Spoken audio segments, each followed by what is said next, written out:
All right. Good evening, everyone. Welcome, candidates and audience members, to the Mountain View Whisman Board of Trustees Candidate Forum. My name is Katie Zoglin, and I'm president of the Los Altos-Mountain View Area League of Women Voters, and I'm your moderator tonight. First, let's start with a few housekeeping items. The forum will last about 90 minutes and is being recorded by KMVT. All league forums will be recorded and available on our elections page at LWVLAMV, that's League of Women Voters Los Altos Mountain View, .org, about 2 days after each event, as well as on our YouTube channel through a link on our website. We would like to thank the Los Altos Mountain View PTA Council for co-sponsoring and hosting, and President Vinita Alwin for her assistance. They have helped spread the word about tonight's forum and suggested questions to ask. A special thanks also goes to Peggy Prendergast, Graham PTA President, and Samantha Perkins, Landell's PTA Vice President, for all they did to help prepare for tonight's forum, and to Graham's Assistant Principal, Jackie Kearns, for her assistance. Grace Kawahira is the League of Women Voters Forum Manager. Grace, would you raise your hand? Thank you for all your work on tonight's event. And KMVT is also a co-sponsor tonight. Thanks to Jim and Jacob for recording this so voters can watch later. Elena Garcia will serve as a Spanish interpreter this evening. Thank you, Elena. Raise your hand. Thanks. If anyone in the audience would like to take advantage of the simultaneous interpretation to Spanish, please get the equipment in the back of the room. And I'll also try this in my bad Spanish. Si alguien en la audiencia desea escuchar una interpretación en español, hay equipo al lado de la entrada de la sala allá. Questions for candidates were submitted in advance by community members, league members, and members of the PTA. Similar questions were combined to maximize topics covered. Now a little bit about the League of Women Voters. The League of Women Voters is a nonprofit organization of all genders that promotes informed, active participation in government. We do not support or oppose or evaluate political candidates or parties. But after careful study, we sometimes take positions on some issues. The League invites anyone who's interested in supporting democracy and local government to join us. You'll find easy voter guides, lists of our forms, voter registration forms, and other helpful information at the League table. And that's right by Karen in red, so thank you, Karen. And now a little bit about the district and this office. The district has 9 K-5 schools and 2 middle schools. It also offers transitional kindergarten, dual immersion at Mistral, and a parent-child-teacher packed choice program at Stevenson. 4,600 students are enrolled and speak 48 different languages. 31% of the students qualify for free and reduced lunch. The Board of Trustees has 5 members, and in this election, you will choose 3 candidates to serve on the board. Here's tonight's format. Each candidate will make a 2-minute opening statement. We've asked them to all include their qualifications, experiences, and strengths that make them well-suited to this office. Questions were selected to be relevant to all candidates and to provide useful information to the audience about issues in this race. Candidates will have 2 minutes to answer questions 4 and 1, and I'll repeat that when we get to them, and 1 minute to answer each of the remaining questions. Finally, the candidates will each have 1 minute to make a closing statement.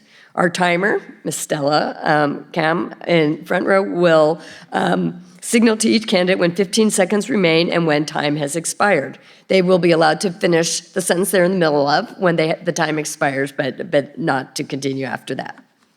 We ask our candidates to abide by the following. The speaking order will be rotated, so each candidate will have 3 chances to speak first or last, and I will read the order before each question. Time limits, as I noted, when the stop sign is held up, I will say thank you, and you may complete your current sentence. and we ask that everyone treat one another with respect and that the candidates not interrupt one another. And fairness, marketing materials will not be worn or visible in this part of the room. Now, I'd like to introduce in alphabetical order the 6 candidates who are present tonight and who are running for the Mountain View Whisman Board of Trustees. And I'll ask you to, I'll say your names in alphabetical order, so if you can just raise your hand when I say your name. Christine K. Slow. Thank you. Charles DeFazio. Lisa Henry. Erin Davis Hung. Ana Kristina Reed. And Raymond White. Thank you for participating in tonight's forum. And now we're ready to begin. A 7th candidate, Sean Dermishian, is unable to attend. He has submitted the following statement, which I will read. He states, "I apologize that I'm not able to attend due to business-related travel. My qualifications and experience for this role come from my background in public service, where I advocated for those without a voice, served as liaison and project manager for large projects, data, and feedback for multi-agency goals, served in the Emergency Workers and Firefighters Union as peer-voted leadership, and participated in collective bargaining with favorable outcome for both parties, also ensuring fair and transparent employment practices, work in government contract competitive bid-based sales. My unique strengths are putting aside my own opinion to account for community feedback and apply that feedback, the ability to relentlessly advocate for those who cannot advocate for themselves, the ability to create cost control measures, my ability to account for short-term solutions while working towards a longer-term vision.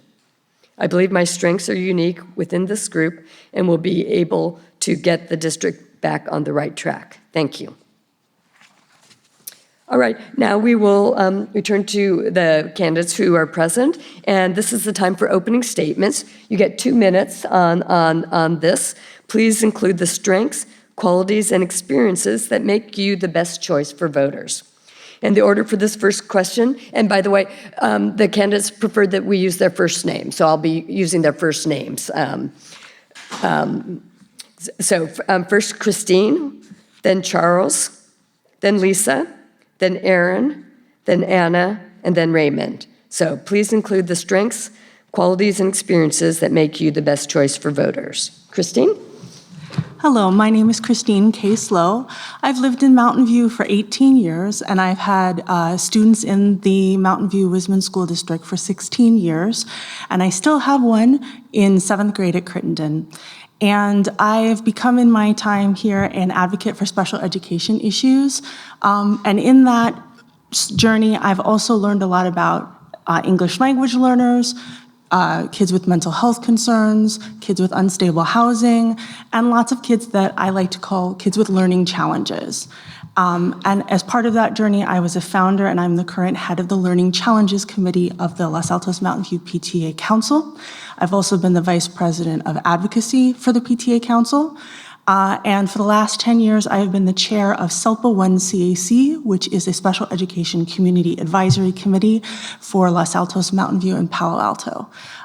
So I've led that. I'm good at bringing different parties together. I'm good at discussing difficult issues and coming up with a plan to take action on them. I've advocated in front of the board on special education-related issues, as well as issues like opening a school in the Whisman area, which is my neighborhood, and now we have Vargas. I feel that I bring a lot of good qualities. I think I'm good at really taking account what I hear from the community and trying to make sure that voices that aren't always heard are really listened to and made to be louder. One thing I'm really interested in is bringing more inclusive classrooms to our district. So an inclusive classroom is where every student feels that they can participate whether or not they have special needs. I want to make sure teachers are supported in doing this and that there's enough support staff and training to make this happen so every student can thrive. Thank you. Thank you. Charles? Hi, My name is Charles DeFazio. I am the father of 3 kids in Mountain View. 2 of them are in the district. One just turned 4 a couple weekends ago. One of them is in middle school at Crittenden, and the other is in Vargas right now in 2nd grade. I think in my time in the district, I've volunteered at the schools prior to being zoned for Vargas. We were at Landals, where I was served on the school site council. At Vargas Elementary, I've participated in math and science nights as a volunteer, Safe Routes to School and the walkathon, which we have a walkathon coming up on Friday. Professionally, I'm a software engineer, and so as part of my job there, I often one of the skills that I bring is being able to collaboratively work with teams where there's no clear, correct answer for a lot of things. So it's all about making trade-offs, and we're able to come to a solution together where, is at least satisfiable to all parties involved. May not be the perfect thing for everyone, but it's getting to consensus is something that I'm really good at, especially for partners teams. One of the things that I think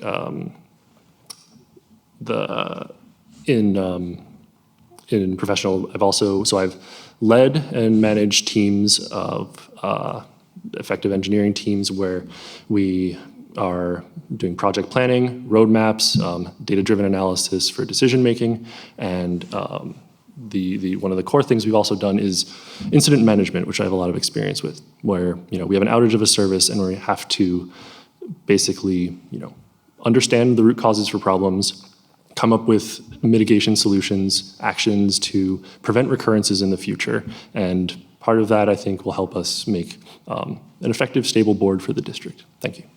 Thank you. Lisa? Hi, I'm Lisa Henry, and thank you to the League of Women Voters for this opportunity. I grew up in Kennesaw, Georgia, and attended public schools in a large suburban school district. Neither of my parents graduated from college, but they were thrilled to support me as I dove into our local public schools and the opportunities there, from math team to student government to Model UN and theater. My parents were proud to see me go on to graduate from Duke University and Notre Dame Law School. Before moving to the Bay Area in 2012 with my husband, son, and daughter, I practiced corporate and securities law in Virginia and DC, which included advising companies and nonprofit organizations on governance matters. This background provides a good lens for me to approach service on the board and to tackle tough questions. I've been a parent in the Mountain View Whisman district for more than 10 years, and during that time, I've been an active room parent and classroom volunteer. I spent 6 years on the BUB PTA board, including 2 years as president, and I now help out at Graham as one of the Constella admins. I'm also in my 2nd year on the Los Altos-Mountain View PTA Council. I've also served as a parent representative on district-level groups. And I've been a longtime advocate for student safety and wellness as a volunteer leader for Moms Demand Action for Gun Sense in America for more than 6 years. As an actively involved parent in the district, I believe I have a good understanding of the strengths of our district and areas for improvement. My role as PTA president in particular allowed me to connect with school leaders across the district, learning about different ways that different schools approach problems and funding issues, things like that. So I am motivated to serve on the Board of Trustees because I'm concerned about widening gaps in achievement and sense of well-being among our diverse student population. Our approach to tackling these issues must take into account and value the diversity of our community and the variety of perspectives of our families. Thank you. Thank you. Erin? Hi, my name is Erin Davis Hung. I'm in my 13th year in the district as a parent. I also serve as a substitute teacher. As a parent, I have volunteered in various positions like co-chaired walkathon, been a Project Cornerstone reader. I've been on PTA boards at BUB and at Graham, where I was president of the PTA. As a substitute teacher, I have done day-to-day subbing in at least all of the schools, pretty much almost all of the schools, mostly in middle school, where I've done every subject. And I've done long-term subbing where I was in the kindergarten classroom at Castro, and then all the way up through like 8th grade math at Crittenden Middle School. And then, yeah, like I said, and everything in between. I do have a bachelor's in elementary education, so I have been passionate about public education for as long as I can remember.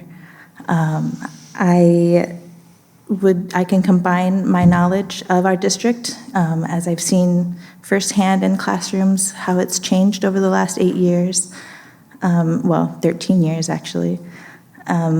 And I can use this along with my collaboration skills and my listening skills to be better, to make our board, well, not the board, but the district better and more collaborative. Yeah. Thank you. Thank you. Anna? Hi, I am Ana Reed, and I've been a parent in the district for about a decade. I'm also an educator for over 20 years. My background is actually in business, marketing, and tech, and education kind of fell in my lap as I was volunteering for AmeriCorps, and my direct supervisor suggested, with how I was working with kids through an early literacy project, that I go ahead and take a shot at education. And over 20 years later, I'm still here. I'm everywhere doing all the things all at once. I wear many hats in my own district, but I am also on my days off here in this district, volunteering when I can. I've been parts of various school organizations, from PTAs, school site council. I'm strong in my union. I am also working at the board on several different new initiatives for my own school board and my own district, and also on our school's funding organization.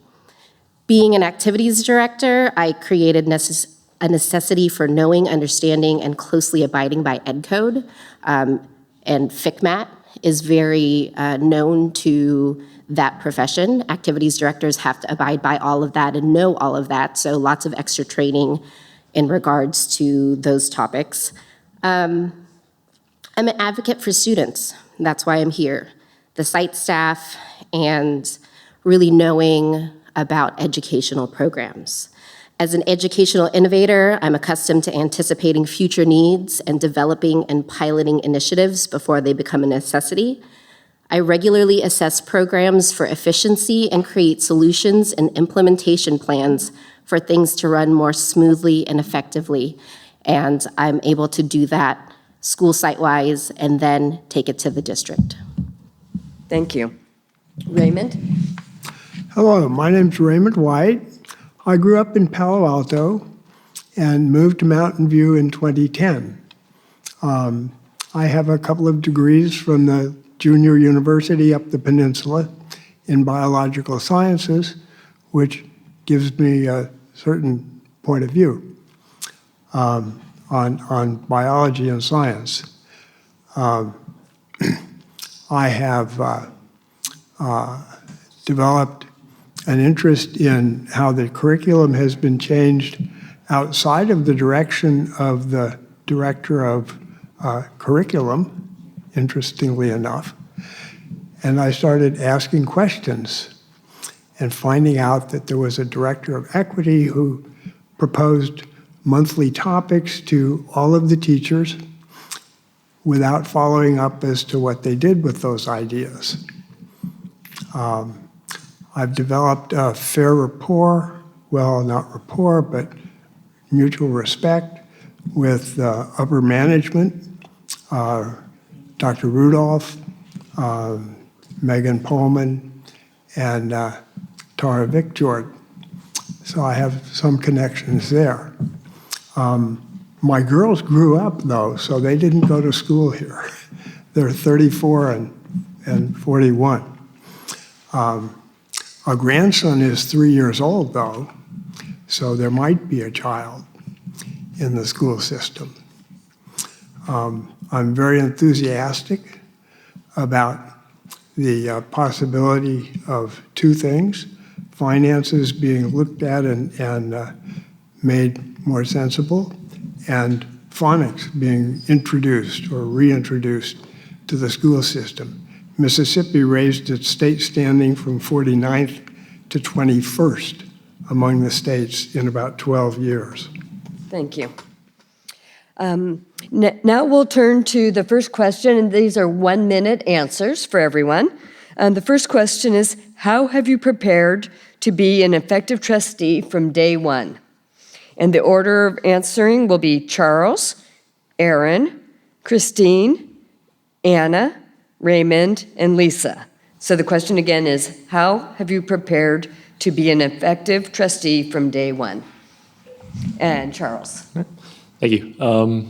So I've been watching and attending the board meetings. I also have been advocating at the city level for various things. So I'm very familiar with the processes and how basically what kind of decisions are going to need to be made. My background in building out my experience with my children, working with teachers, meeting with parents, meeting with other trustees in the high school district, meeting with trustees at the school board have all given me a great understanding of some of the problems facing the district here. One of the things that I truly value about these meetings is that I don't come in necessarily knowing all of the answers, but everyone's unique experiences and my discussions with them teach me more about what they are experiencing on the ground. And I think that's a critical part of being able to actually address the problems that we're seeing. Thank you. Aaron? Yes, I have met with several parents, the trustees, each trustee and former trustees, and trustees in other districts to talk about what the job entails and what is necessary. I talk to teachers all the time to see what they would like to see in the classroom and how we can work together to make our kids happier. I recently read a book that was recommended to me by a trustee on how not to be a terrible board member. It was excellent. And then that on top of all of the work that I've done in schools, and that's how prepared me for this. Thank you. Christine? Before I made the decision to run, I've volunteered at almost every school in the district with the Abilities Awareness Program or Project Cornerstone.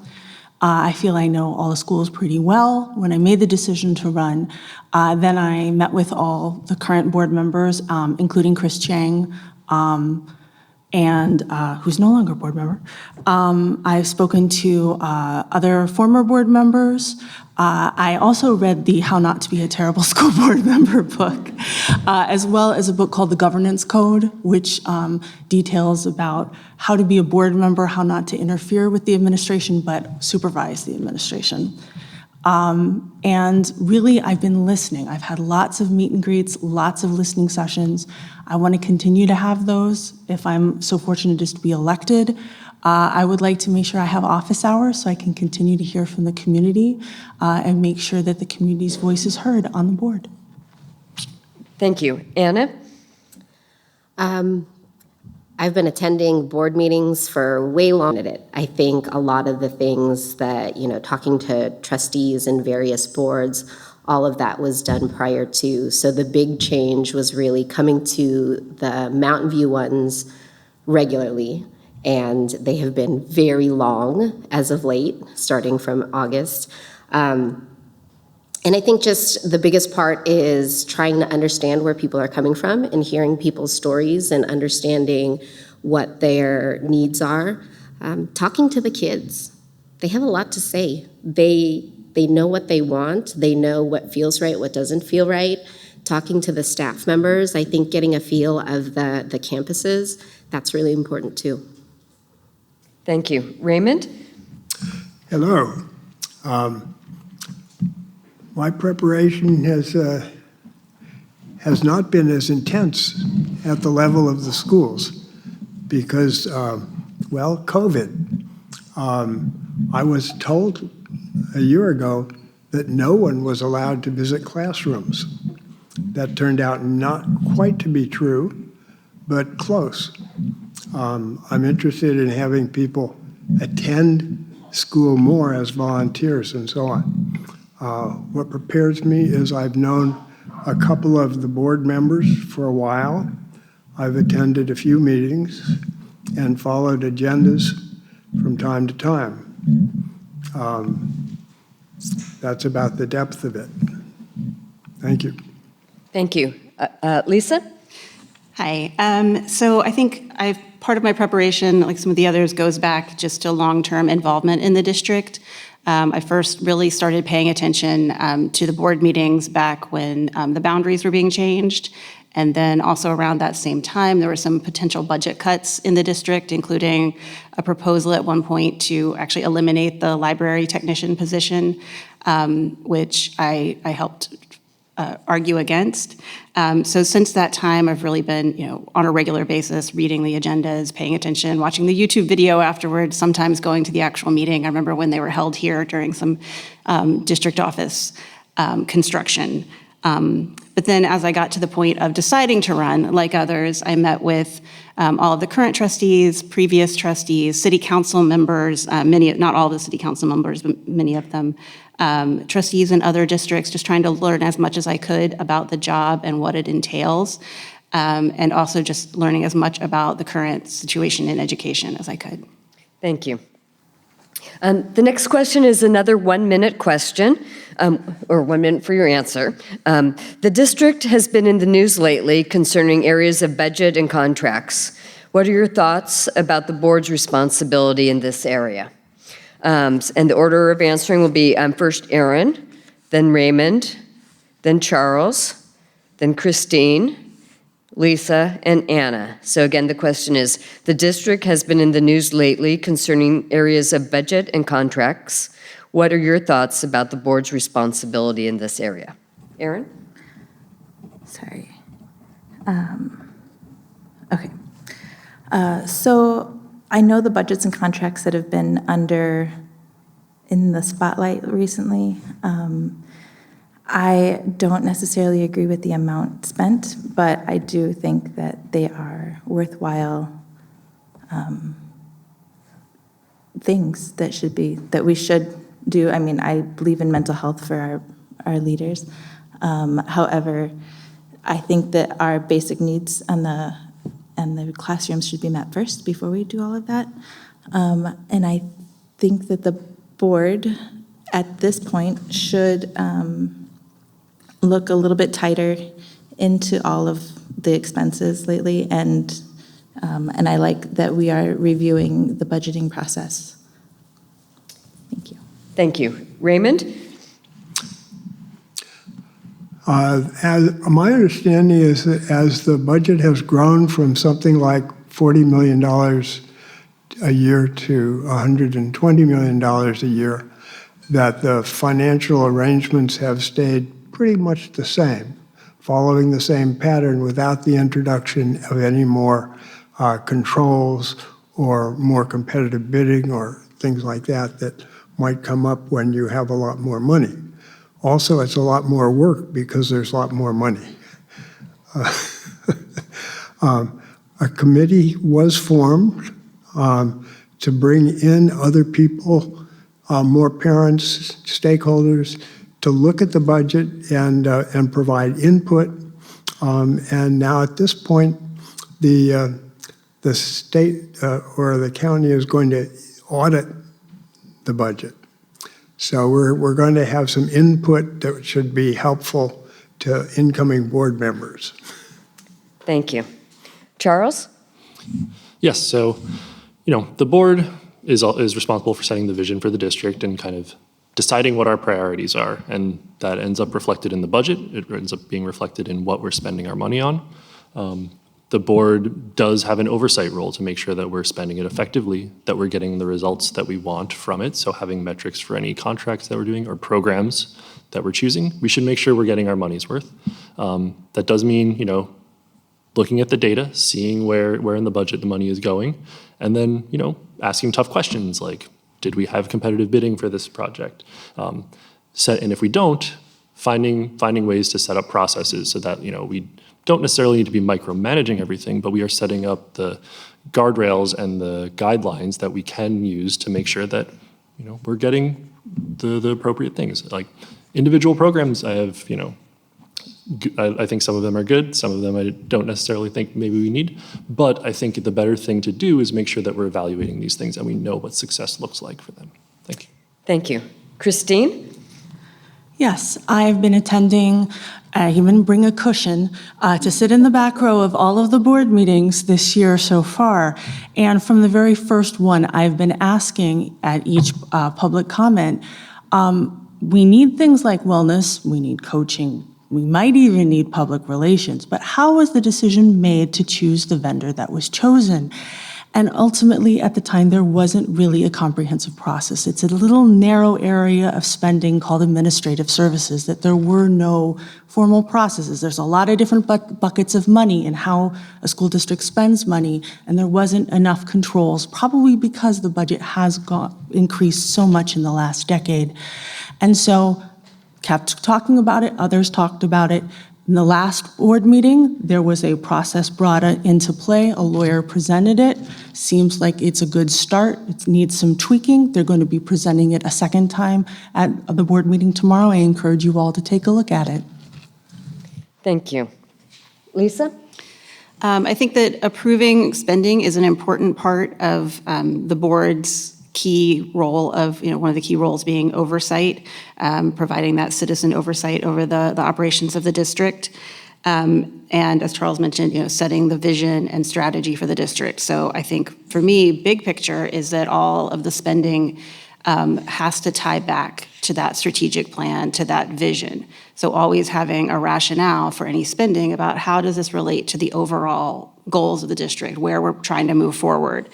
And then in the details of it, I think that it's been really important that the district and the board is moving towards adopting more specific policies on vendor approval processes and particularly I think it's going to be important to move that level down of what the what spending amount triggers a review before the delegate takes it out of kind of the delegated authority and into needing a full review.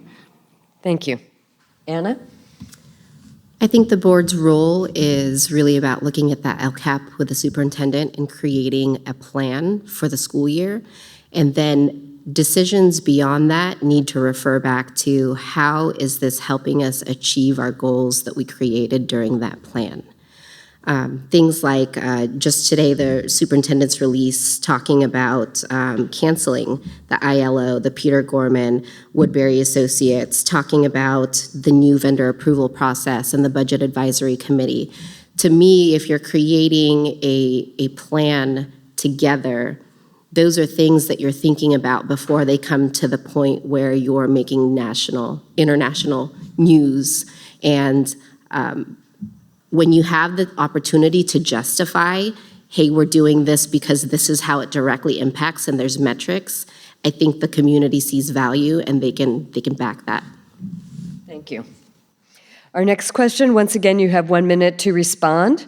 The question is, pick something that parents tell you that the district is doing well, but could be doing better.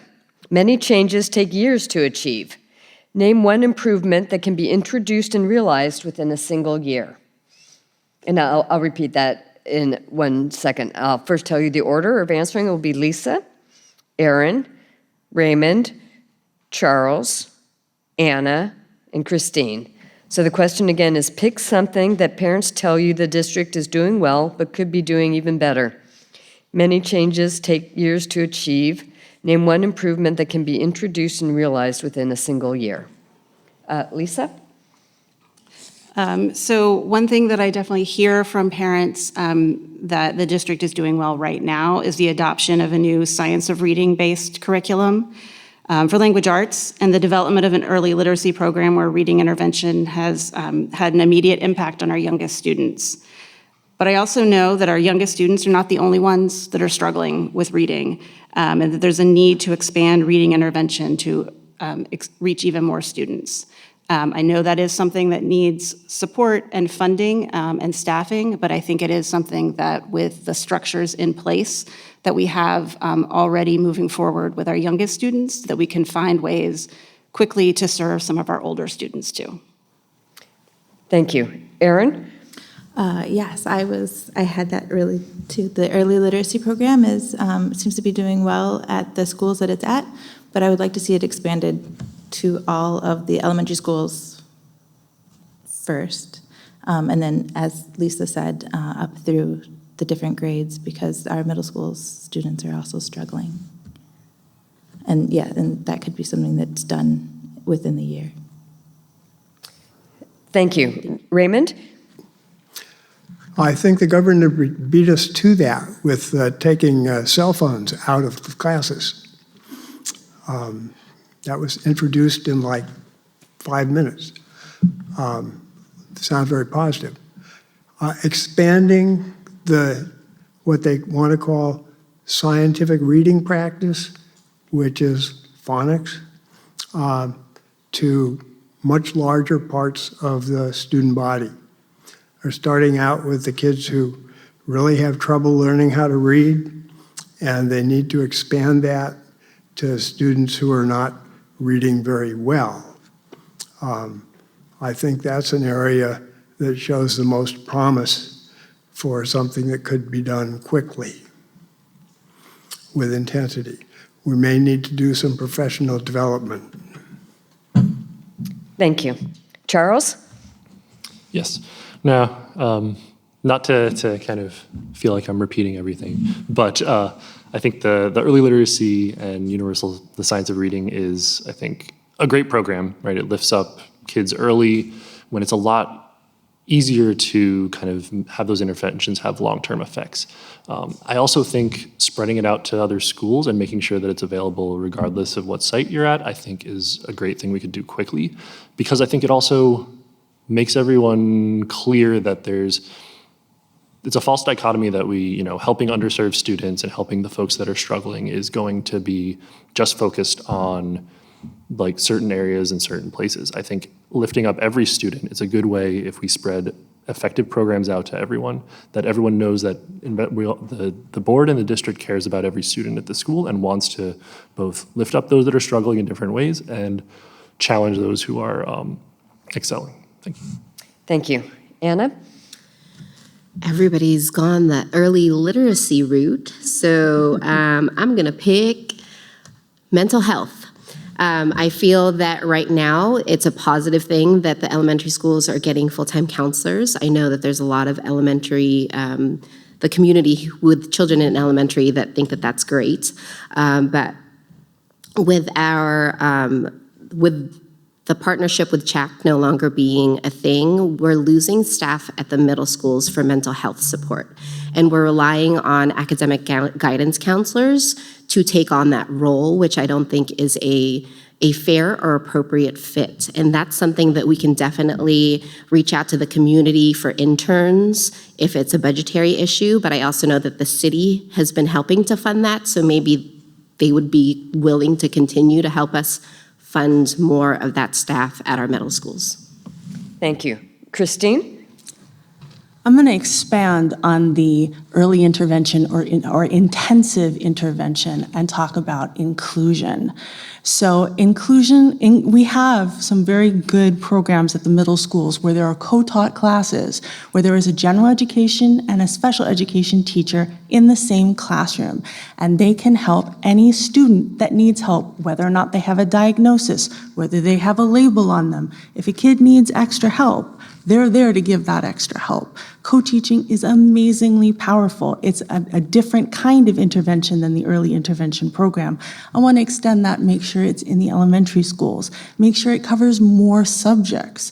These are things, we may only be able to do one of these things at a time, but maybe we expand that to social studies or we expand it into science so that there are more opportunities for the kids who most need help to be able to fully access the curriculum. Thank you. For the next question, you have 2 minutes to respond. It's a little bit longer of a question, so I will repeat it. So the current strategic plan covers the years 2022 to 2027.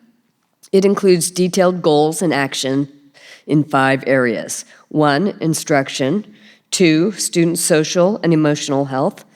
3, an inclusive and welcoming culture. 4, effective and engaged employees. And 5, the equitable distribution of resources to support student success. How is the district doing in implementing this plan on schedule? Okay, I'll first tell you the order, and then I'll repeat the question, okay? The Ana responses first will be Ana, then Raymond, then Aaron, then Lisa, then Christine, and then Charles. So the question is, the current strategic plan covers the years 2022 through 2027. It includes detailed goals and actions in 5 areas. 1, instruction. 2, student social and emotional health. 3, an inclusive and welcoming culture. 4, effective and engaged employees. And 5, the equitable distribution of resources to support student success. How is the district doing in implementing this plan on schedule? First for you, Ana. Okay. Well, it is 2024, so that gives us a few years to get there. I definitely think we're making waves with the instructional portion, particularly with the early literacy already showing some promise in how it's being implemented. Socio-emotional learning, that one still has yet to be implemented at the sites. I know that there was some talk of that last year with the schedule change, but that didn't quite go well or go the way that the board and the district, I think, wanted it to go. So still wanting updates on that. So it doesn't seem like that's taking as much, that's not getting as much movement as it should at this point. Inclusive and welcoming, I think that depends on the site, and I think that there's changes happening. I know Graham was having some struggles in previous years, and I've heard a lot of really great changes are happening, and just the community and the culture is different. Equitable distribution of resources, I think this is also something that needs to be addressed in that I know sometimes PTAs fund things, and when things are pulled away like iReady, the access to the iReady lessons, and certain PTAs are willing to fund that for some schools, and then other schools aren't getting access. So figuring out a way, if it's a want from the parent community and the kids feel like they need it, then that should be something that we're funding for all the schools and not just the schools who have PTA budgets that can afford that. And there's one more thing. Is that 4? 1, 2, 3, 4, 5. Inclusive and welcoming. Yep. Thank you. Raymond? I would want to see more emphasis on improving instruction. And that's going to be very slow. In education, nothing happens fast. So unfortunately, I'm not going to stay on the board 20 years like Ellen Wheeler. 4 is the most I'd give you. But professional development for improving instruction would be, and perhaps using mentors and paying for extra people to be mentors, having our best teachers at least work on the teachers who are weakest, and if that doesn't work, well, there are ways to deal with that aren't nice. The last thing about education that impedes progress is that nobody likes to be evaluated. And evaluations of teachers and students has been slipping as it has been weakened and abandoned. And unfortunately, it has to be brought back because people need to be evaluated and watched and talked to in order to stay good and to improve. I don't see a lot of professional development happening with the teachers other than in the reading area. So.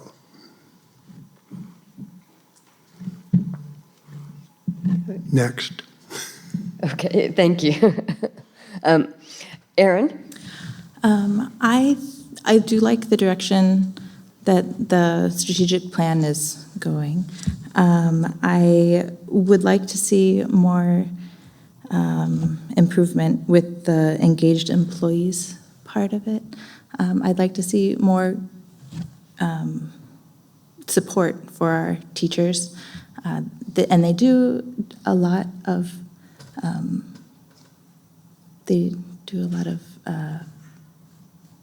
what is the word I'm looking for? They have a lot of training that they go to. The professional development is there in more than just reading, but they need to have more time, I think, to collaborate with each other and to focus on their students more than doing all these outside things.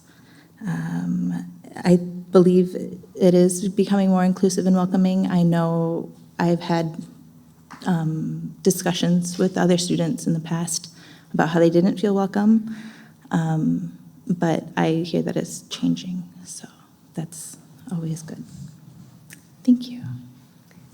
Thank you. Lisa? I think that there's, as you know, said, 2 years into the strategic plan, progress being made in a number of the areas. I do appreciate having seen at board meetings that the strategic plan is kind of a living document where the specific tactics kind of under each strategy and goal evolve over time and are reflected on a regular basis to see what's working, what still matters, what we need to add. But on the inclusive and welcoming culture, I think I see a lot of really positive progress at the district leadership level. I really appreciate the work that our Director of Equity does and implementing things like the Better Together program. I think that there's solid leadership at that level, but I think it really needs to get even deeper at the site level for each campus.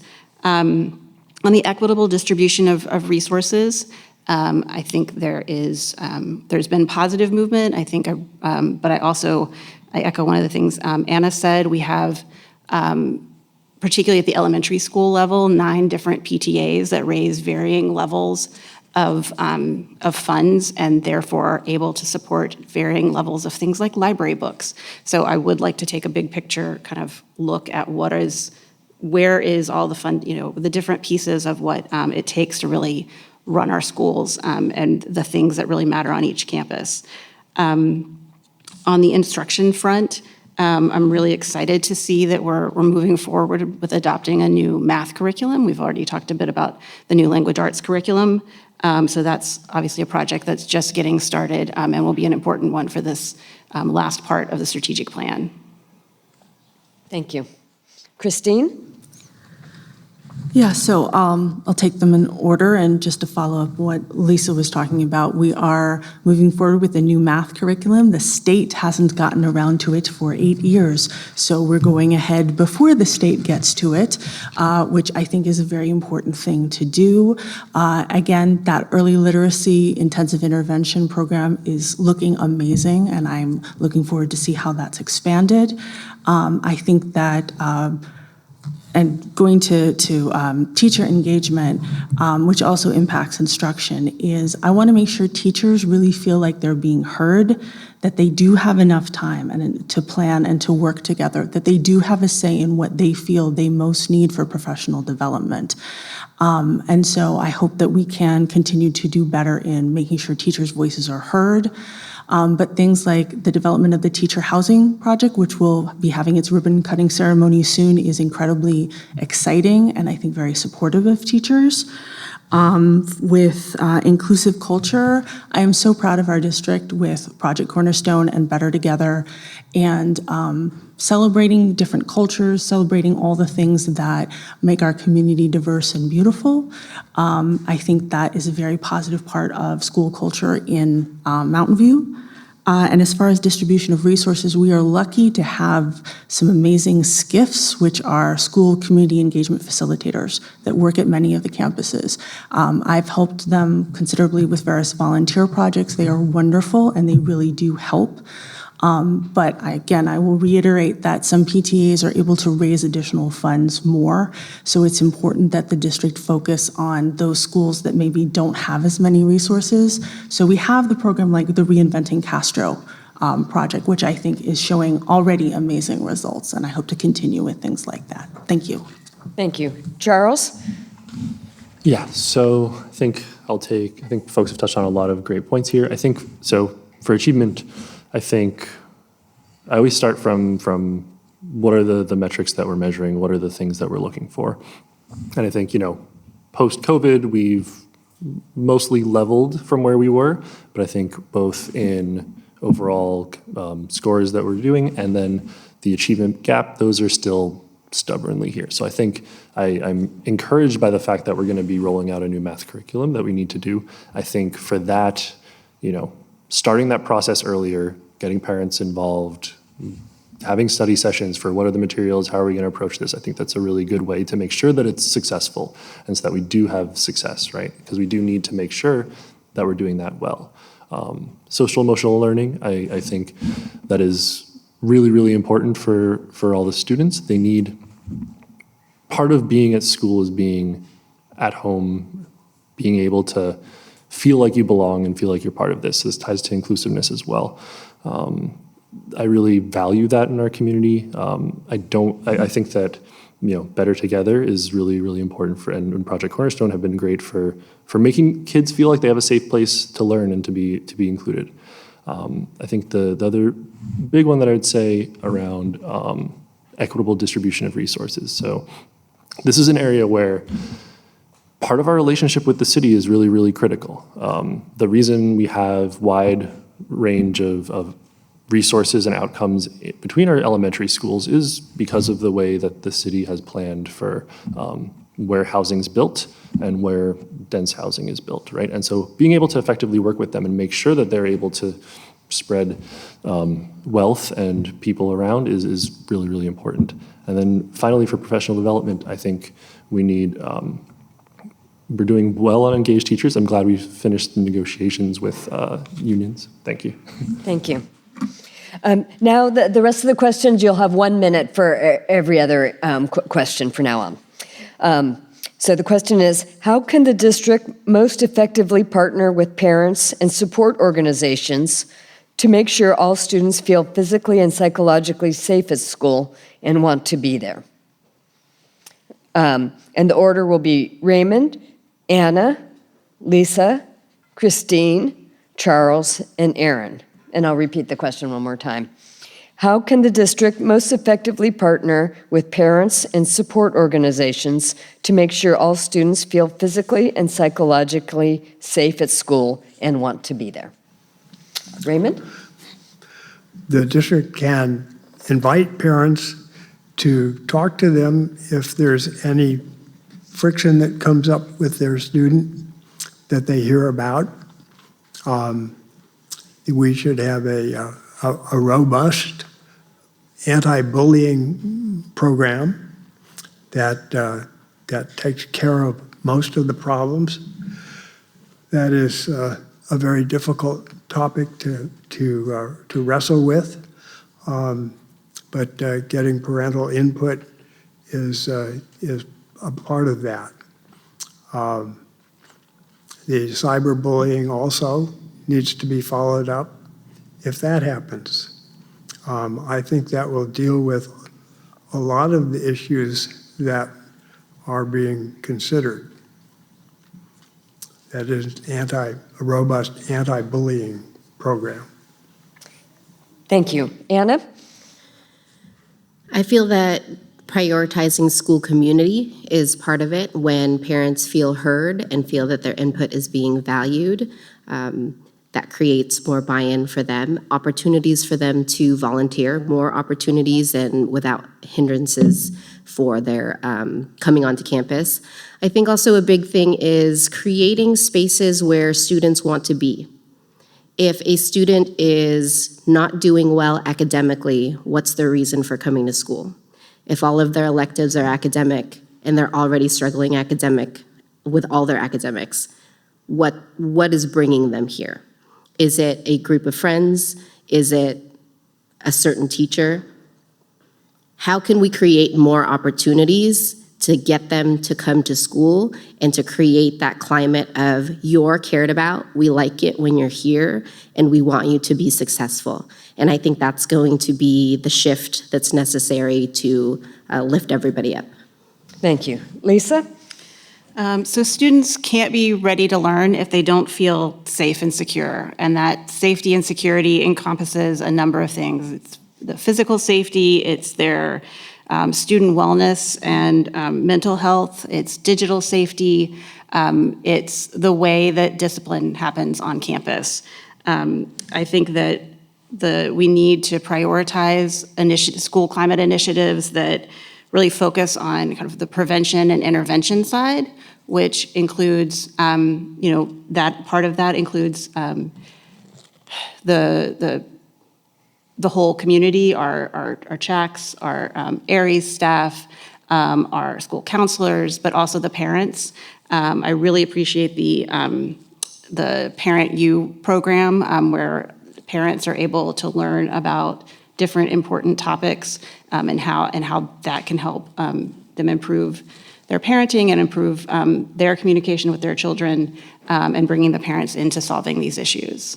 Thank you. Christine? Yes, we're going to be starting working on a social-emotional learning curriculum, and parents will be part of that committee. A big thing that Anna mentioned as well is we need to make it easier for parents to participate in our schools. I hope that we can find a way to help make it easier for parents to get fingerprinted so that they can come on as frequent volunteers. I think we need to work on that so that we really rebuild our school communities to the thriving things that they were before COVID. I also think that we need to make sure that we have good school resource officers and work with the police to make sure we have really, really well-trained police officers that can be really a part of our school communities and not be something that's scary for kids. And again, I want to make sure we have good mental health available for all our kids. We have counselors now at all the elementary schools. We really need to make sure there is additional mental health services available at the middle schools. Thank you. Thank you. Charles? Could you repeat the question? Sure. How can the district most effectively partner with parents and support organizations to make sure all students feel physically and psychologically safe at school and want to be there? Thank you. Yeah, so for this, I think one of the best ways for the district to be able to kind of reach kids, right, is we have so many touch points. We have principals, I'm always impressed that the principal at Vargas knows every kid's name. We have their teachers that are there spending most of the time with them. They can kind of understand what is going on in a kid's life, like what their story is, and kind of understand how to help them and how to engage with them.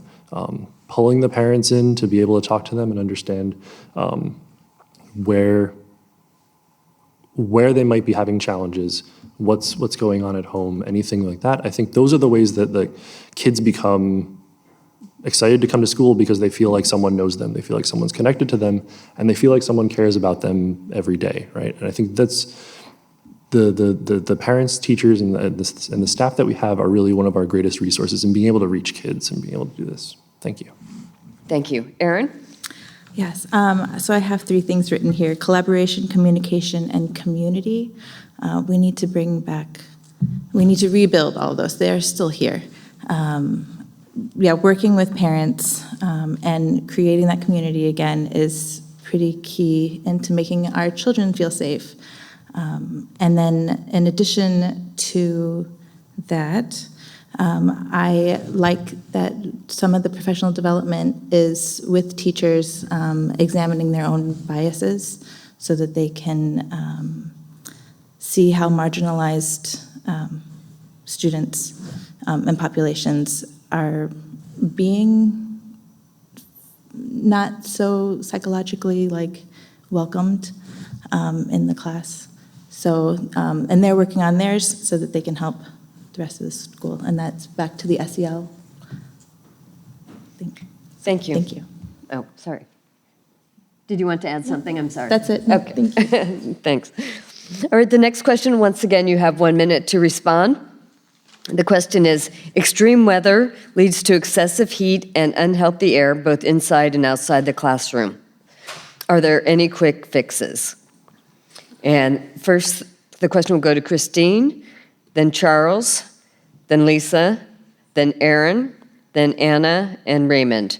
And the question again is, extreme weather leads to excessive heat and unhealthy air, both inside and outside the classroom. Are there any quick fixes? Christine? Trees. We're very lucky in that even though Google has not chosen to build one of their facilities, they have a lot of fully mature trees that they want to donate. And one of the beneficiaries of that would be our school district. We need to work quickly to make sure that we can take advantage of this wonderful opportunity. We need more shade on so many of our campuses. I know my daughter at Crittenden, they're always trying to hunt for the little tiny slivers of shade. And so trees are incredibly important. We have this wonderful opportunity. I hope to be able to take advantage of it. Again, we need to make sure our filtration systems are great in our classrooms. We've already had to deal with that for wildfires. But number one, I think, is learning to build better outdoor spaces that can really keep our kids cool, and trees are the first step. Thank you. Charles? Yeah, right. In general, I think there's not a ton of quick fixes for any big problem, but I think we're going to see more and more extreme weather over time, and things are going to get worse. So we do need to prepare for it. I think one of the things that I am, is a silver lining to the pandemic, right, was also that air filtration, while making it so that kids don't get sick as often, will also make sure that when there is a lot of smoke and particulate in the air, they will, end up breathing clean air and not have all the long-term issues that come along with breathing in particulate that we're discovering. I think I'd like to echo Christine's thing for just more green. So I'm at Vargas. We have big blacktop there that gets very, very hot, and big fields that are wide open. I think more schools that are able to have shade and have areas where they can stay cool when they're outside, so that if the air is clean enough but it is very hot, they can actually have a good time outside. Thank you. Thank you. Lisa? That's a big problem to ask for quick fixes, but I do again want to mention again the trees and just the general greening of our campuses, but specifically we do have this opportunity with the Google gift of trees. It is a gift that will come with expenses and construction and things like that, but I think it's one that I'm excited about, and I think it'll have a real impact. I am, like Charles, grateful that we already had in place moving towards improving our ventilation systems when COVID hit, and then that is obviously very important with wildfires. I think it's also in the short term just really important to have a plan for heat. I know that our principal at Graham sent out a very detailed plan about how things would be dealt with, like PE and lunch, things like that, when we had those 100-degree days recently, and I think we need to have a plan on every campus for how we deal with that. Thank you. Erin? Yes, again, no quick fixes that I have, but I do like the greening initiative. It's going to bring more shade. I would like to see more outdoor learning in general. I'm at Stevenson, so we're lucky we have a robust gardening program, but even here, we have living classroom, there are gardens, and getting the kids outside on those hot days, but in shaded areas, obviously, is a wonderful opportunity, not just for keeping cool, but their brains. I think being outside is good for their brains. Thank you. Anna?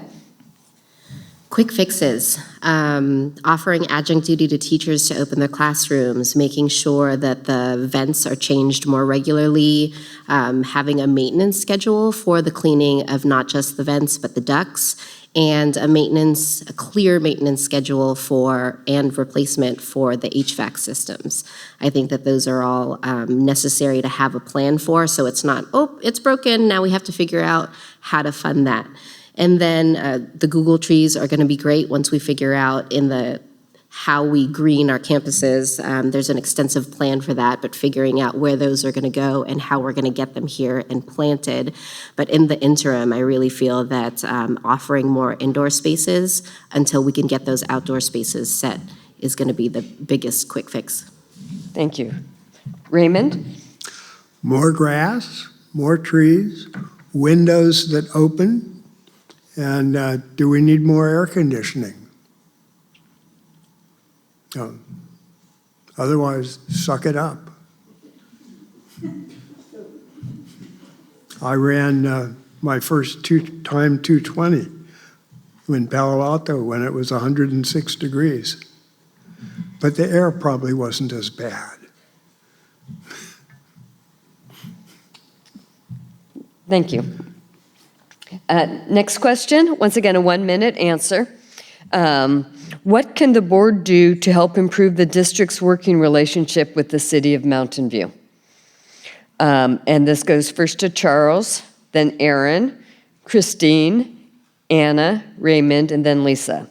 And the question again, what can the board do to help improve the district's working relationship with the city of Mountain View? Charles? Yeah, so with a new board coming in, right, a majority of the members will be new. It's a good opportunity to try to reset the relationship between the city and the district. I think, at its core, like both groups really, we have many of the same constituents.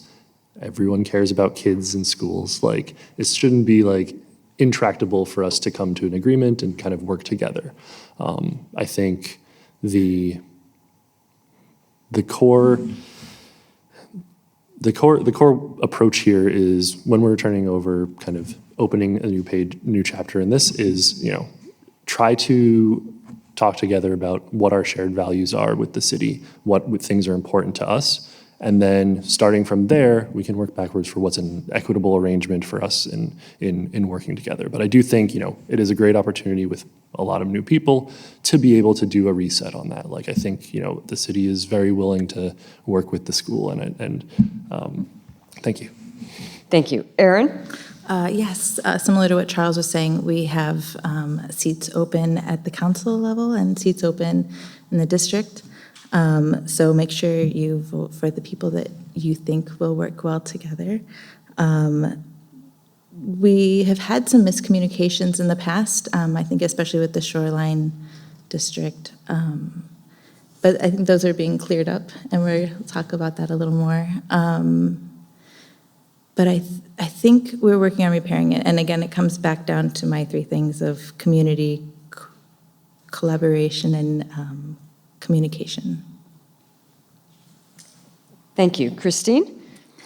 Yeah, again, this is a time for a reset. And a lot of the current difficulties, specifically with the shoreline issue, seem to come down to scheduling, where I think there's a bit of a personality clash in administration.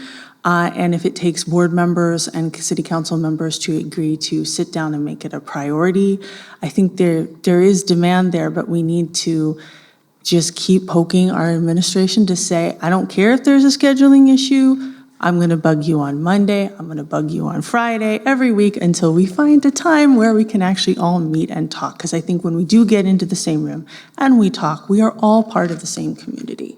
And so members of the school board and the administrative team for the district and members of the city council and the administrative team for the city, we serve the same people, we want the same things, we just have to make sure we actually sit down and meet, even if one side has to lose some face to do it. Thank you. Anna?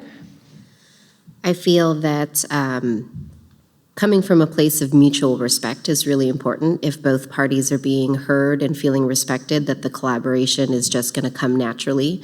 I was sitting with one of the city council candidates the other day, and we were kind of brainstorming of what could possibly happen in the future to make this all a little bit smoother.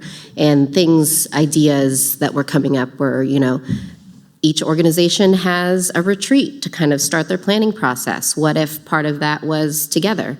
And the things that involve youth were planned with everybody on board. And trying to develop different ways to foster more collaboration and relationships, I feel is the path forward. Thank you. Raymond?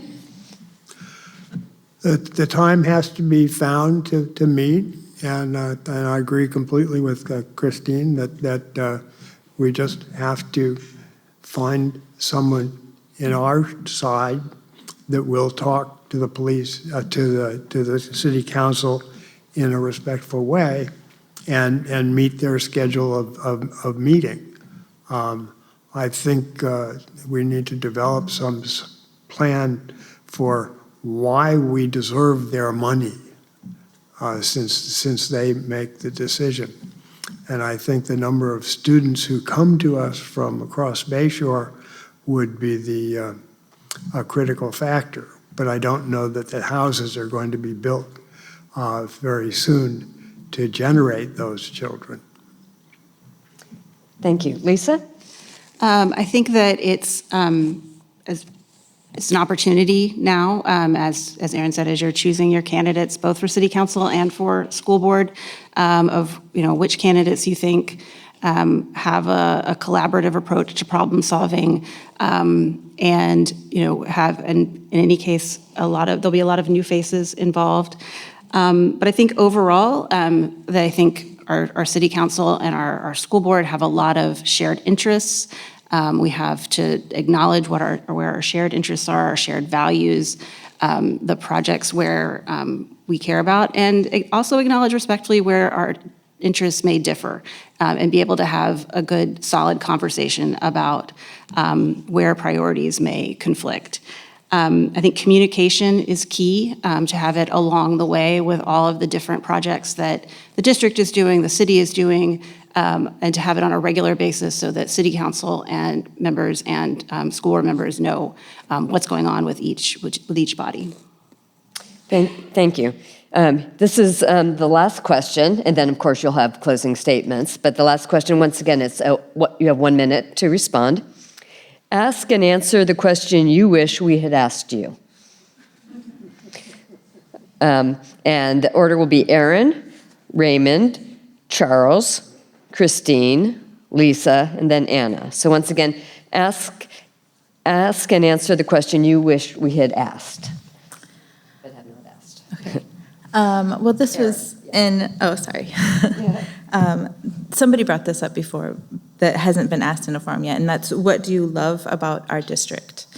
And I think our diversity is what makes us strong, even though it also creates its challenges. The challenge of having such a socioeconomic diverse community also helps our kids see how everyone can bring something to the table, even if you don't have all of the same resources that someone else has. We have, I think we said, about 48 different languages spoken. 31% have food and, what's the word? The lunch thing. Free and reduced lunch, thank you. Yes, so with the diverseness and the LGBTQ, we can learn from each other. Thank you. Thank you. Raymond? I wish you had asked about drawing parents in more. I think transparency with the parents is critically important, and I think it should start with inviting community members who might bring their children to the public schools, inviting them to sit in classrooms and see what happens in classrooms. That's what happens in other places.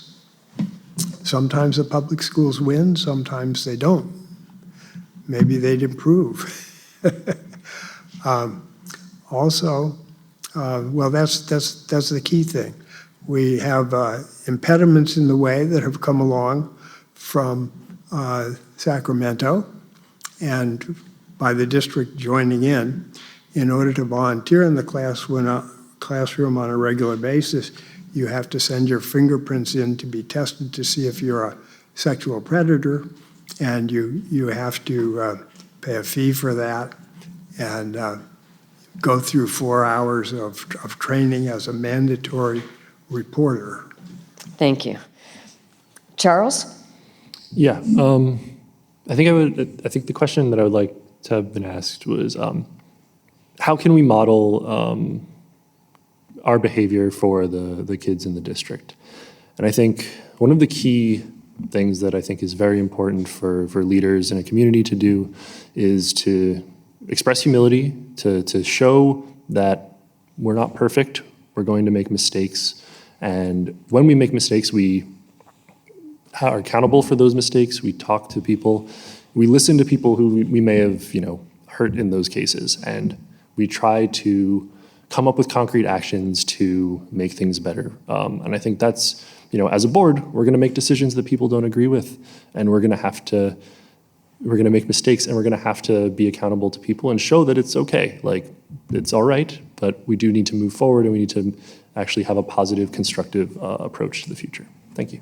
Thank you. Christine? I think the question I would want asked is, what, if any, changes would you want to make to the board meetings? There's been a lot of issues. Board members work really hard. This is not going to be an easy job. But I do feel that we do have an issue with communication. Right now, I want to make sure that community members are more aware of what's going on. I want to hear from, we have a lot of different district committees. What do they do? What does the union have anything that they want to say at any meeting? There's a part of every meeting where there's a little gap where anybody hear from this organization and we don't hear from those. I want to make sure that we encourage our committees and groups to actually speak up. I want to make sure that there is an order to the meeting where people can pay attention to the most crucial and controversial stuff is dealt with early, because otherwise parents and people are waiting around until very late, and that's really hard for the community to feel that they're participating. Thank you. Lisa? I think a question that I would have liked to have answered would have to do with how can you include more voices in the decision-making process and earlier. I think I've been really grateful to have served on some district-level focus groups and committees, but I think about the way I heard about them, and sometimes it was through hearing about it directly in a PTA meeting when the principal was talking, or even hearing about it just even more directly. And so I think those are great opportunities for our very diverse parents in our community to get involved and to learn about what's happening even before it's a plan, and to be involved.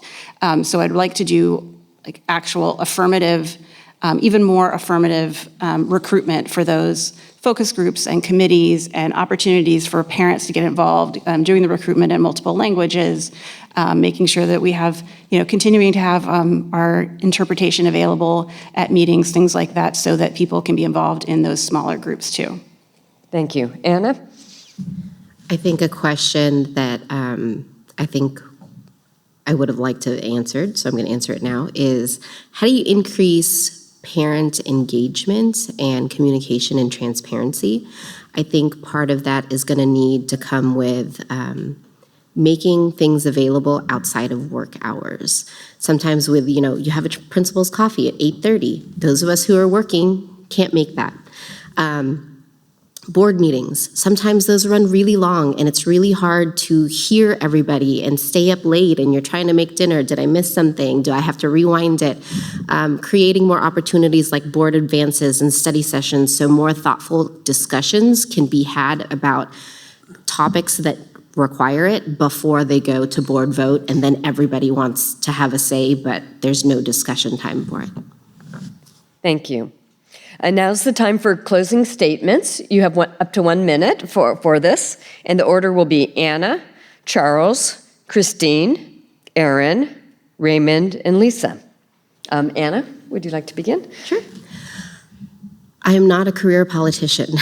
I am not in this to do anything else other than to model civic engagement to my own children, which I thought was the #1 priority for this, but also to be the voice of people that I felt like weren't getting a fair say in how their children were being educated or treated or the circumstances at which they were attending school. There's a very large population of students and parents that aren't visible in these conversations, and somebody needs to speak for them. And as ATEC has said on many occasions, when you raise the floor, you end up raising the ceiling, and I think that's such a powerful statement. Thank you. Charles? Yeah, so, regardless of what happens on election day, we're going to go through a lot of change in the district. Right? There's a majority of new members on the board. Things are, there's always uncertainty. So I think the key thing to consider, right, is how we're going to handle the challenges that come up in the future that we don't know about yet, right? Like years ago, no one saw COVID coming, and we needed to be able to navigate that. The thing that I think I can bring is the ability to, even if you disagree with my approach or the things that I choose to do, I want to be able to explain my rationale to you, to explain the trade-offs that we're making, and to explain the constraints that we're operating under. I think that'll help build a more harmonious community where people still feel heard. We talk and listen to the community, but no one feels like they don't understand why decisions are getting made in the district. Thank you. Thank you. Christine? I've been, I think, in the district longer than anyone else. And I love this district. I love Mountain View. We have fantastic schools. We've come a long way. I've seen a lot of changes in 16 years, and things are better. A lot has been accomplished. And I think that we can do even better. And I feel that there is a lot of parent anger and parent concern. We take that, we turn it into engagement. And I want to see parents really build our communities at every single school. I want to take that energy and use it to make our district even better every single year. Thank you. Thank you. Erin? Yes, I wanted to thank the League of Women Voters for this opportunity. And I know I don't speak very loudly and I don't say a lot of words, but I am really good at listening. And I do think deeply, and I think a lot, like a lot. So I've thought about a lot of these issues. I've been in the district forever, it feels like, not as long as Christine though. And I have had lots of conversations with teachers, parents, and students. And I think I know what direction we need to go in. Thank you. Thank you. Raymond? Vote for me. No, I will not be a politician running for office beyond this. This is it. I'll have to work hard to accomplish something in my retirement years. And I would like to accomplish a few things. One would be to look at the balance in some of the new curriculum. For instance, when Women's Month comes up, recommended by the Director of Equity, all of the women heroes seem to be on one side. Kathy Switzer is not mentioned. She's the one who broke open the Boston Marathon simply by running in it. Thank you. Thank you. Lisa? I think what I bring to the board would be somebody who is willing to do my homework, an analytical approach, a thoughtful approach, a calm head, calm voice, but not being afraid to ask tough questions and to dig deeper.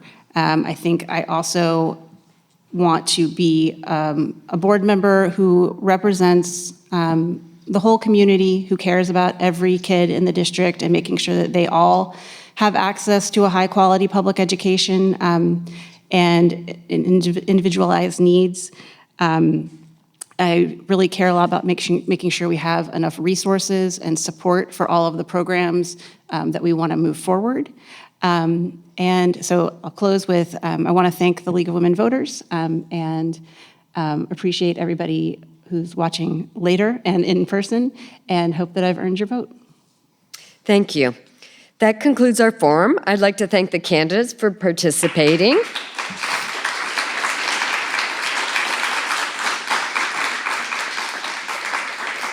and also the volunteers who made this forum possible.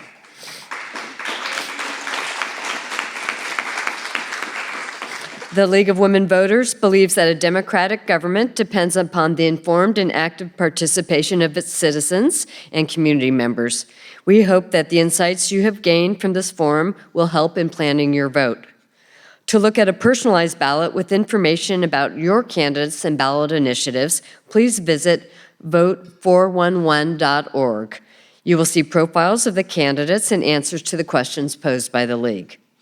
Visit our webpage. Once again, that's League of Women Voters, LWVLAMV.org, to see our election events, including the pros and cons programs, the pros and cons of the different propositions. There's going to be one this Thursday, and it's via Zoom, and another one in person. So check out our website if you're interested in that. And that will provide balanced information about the local and state ballot measures and links to the recordings of those that have already occurred. For the November 5th general election, please vote early and deposit your signed ballot in a ballot drop box or mailbox as soon as possible, or vote in person at a vote center. You can vote now at the County Registrar of Voters office or at an early vote center beginning October 26th through Election Day. And you can find the addresses of where you can drop your ballot off and also where the voting centers are in your guide from the county, you know, the one with the little orange banner. And thank you for helping make our democracy work. And if anyone used translation equipment, please return it to the back desk, and have a good evening, and thank you for joining us tonight.